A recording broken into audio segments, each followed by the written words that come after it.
నమస్తే, నేను మీ Shiva. Welcome to political engine.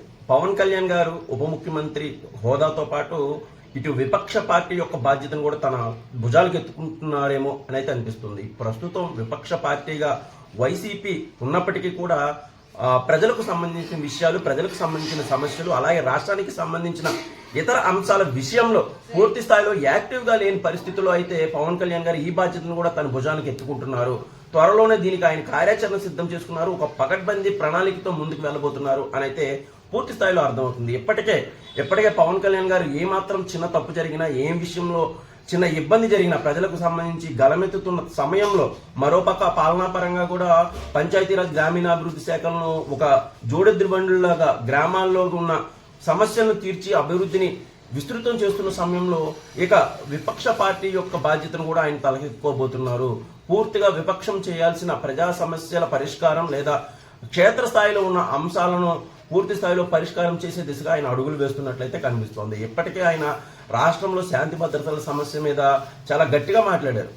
Pithapuram వేదికగా హోంమంత్రి అనితి గారి గట్టి వార్నింగ్ అయితే ఇచ్చారు. శాంతి భద్రత విషయంలో చాలా కఠినంగా వ్యవహరించండి, ఎట్టి పరిస్థితుల్లో ఊరుకోవద్దు, సోషల్ మీడియాలో ఇష్టానుసారం బూతులు మాట్లాడుతున్న వాళ్ళని నియంత్రించాల్సిన అవసరం ఉంది అని చెప్పిన తర్వాతే పూర్తిగా సోషల్ మీడియా ఒక గ్రిప్లోకి వచ్చింది.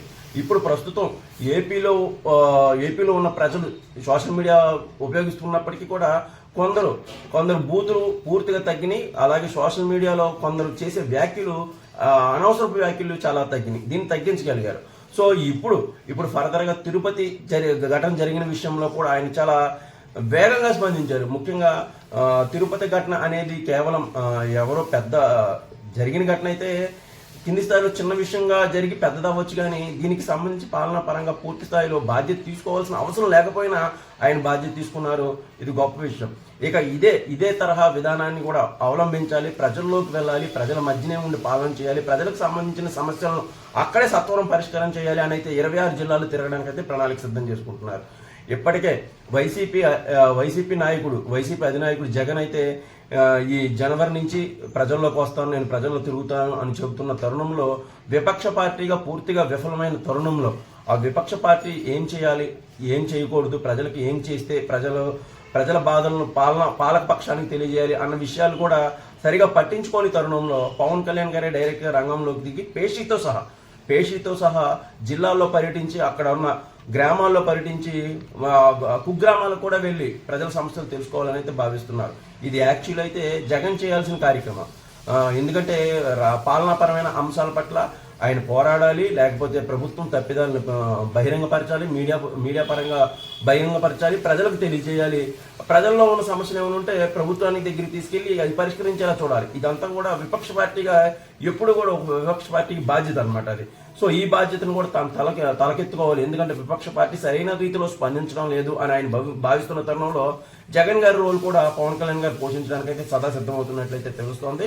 ఇది ఇన్ ఫ్యూచర్లో అంటే ఆయన ఒకసారి జనాల్లోకి వెళ్తే వచ్చే క్రేజ్ కానీ దాని తర్వాత వచ్చే ఫలితాలు ఎలా ఉంటాయి అనేది మనం చూడాలి. ముందు ఎలా ఉంటాయి అనేది చూడాలి.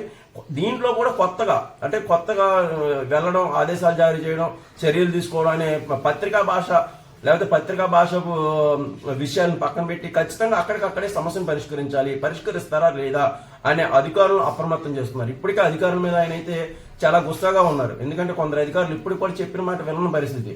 6 నెలలైనా మీ హనీమూన్ పీరియడ్ పూర్తి స్థాయిలో ఆగిపోయింది, ఎక్కడైనా మీరు పూర్తి స్థాయిలో కూటమి ప్రభుత్వానికి అనుగుణంగా పనిచేయండి, ప్రభుత్వం యొక్క థీమ్కి అనుగుణంగా పనిచేయండి అని హెచ్చరికల నేపథ్యంలో ఆయన క్షేత్రస్థాయిలోకి వెళ్ళిన తర్వాత వెంటనే పనులు చేయడానికి అధికారులు సదా సిద్ధంగా ఉండాలి అనేది ఒక ఇండికేషన్ పంపించారు.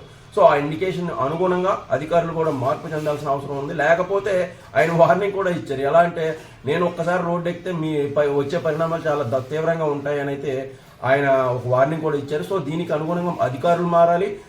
సత్వరమైన ఫలితాలు అయితే ఆయన ఆశిస్తున్నారు. ఎందుకంటే చిన్న అంశాలు ఉంటాయి గ్రామాల్లో, ఒక చిన్న పింఛన్ రాలేదనో, లేకపోతే వికలాంగులకు సంబంధించిన సమస్యలు, లేకపోతే ఒక వీధి లైట్ ఎరగలేదనో, ఒక వాటర్ రాలేదనో, చిన్న సమస్యలు ఉంటాయి.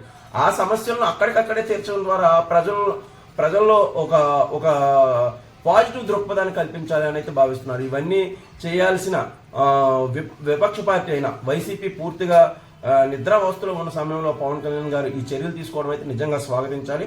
ఆయన ఎప్పుడు ఎక్కడ ఎలా మొదలు పెట్టబోతున్నారు, దీనిలో వచ్చే ఫలితాలు ఏంటి అనేవైతే మనం భవిష్యత్తులో చూడొచ్చు. సో పవన్ కళ్యాణ్ గారు తీసుకోబోయే ఈ అడుగుల విషయంలో ఇంకేమైనా మీ సూచనలు సలహాలు ఉంటే ఖచ్చితంగా కామెంట్ చేయండి. కామెంట్ చేసిన విషయం మీద ఖచ్చితంగా మాట్లాడదాం. సో వీడియో కనుక నచ్చితే ఒక లైక్ ఇచ్చి ప్రోత్సహించండి. Thank you.